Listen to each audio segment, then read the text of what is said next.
A visit to Pea Patch Island normally includes a stop at Fort Delaware and a nature walk, but that could all change if Bloom Energy's patented Bloom boxes are built in this area known as the coastal zone. The boxes are made of metal, and Bloom says they mix hydrogen and air to chemically produce electricity. John Nichols is a lifelong Delawarean and a citizen activist. He is formally challenging Bloom's technology on several issues, but his main concern is the use of rare earth elements within the boxes. And we also know that because of the way the catalyst works, that hydrogen sulfides are going to build up on those fuel cells, and Bloom's documentation indicates that it's a hazardous material. John is also concerned about the economical impact, especially given that Delaware Power raised its customers' utility rates to subsidize the boxes. There is no cost on the balance sheets of Delaware. They simply act as the agent, transferring the cost for the project from their balance sheets with respect to Blue Water to the ratepayers.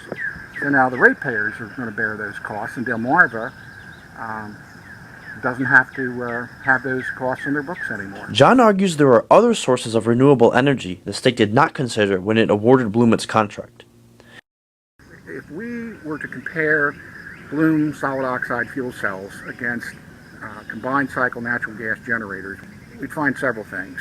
In terms of overall pollutant emissions, the combined cycle natural gas is cleaner. Where the same amount of money for the identical capacity using Bloom solid oxide fuel cells, we could have 8 times the energy in combined cycle natural gas. John took me to the site of Delaware Power's property, where up to 235 Bloom boxes are supposed to be located. Lines that Bloom plans on feeding their power into.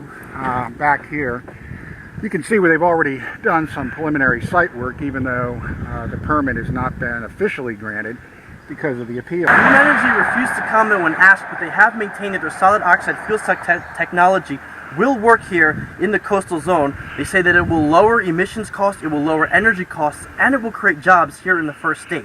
Whether or not it'll get past the hearing, or whether or not the technology will work, remains to be seen. But John Nichols is convinced this is not the place you want to have Bloom boxes cells built. Reporting for the CRI Beat, I'm Sam Friedman.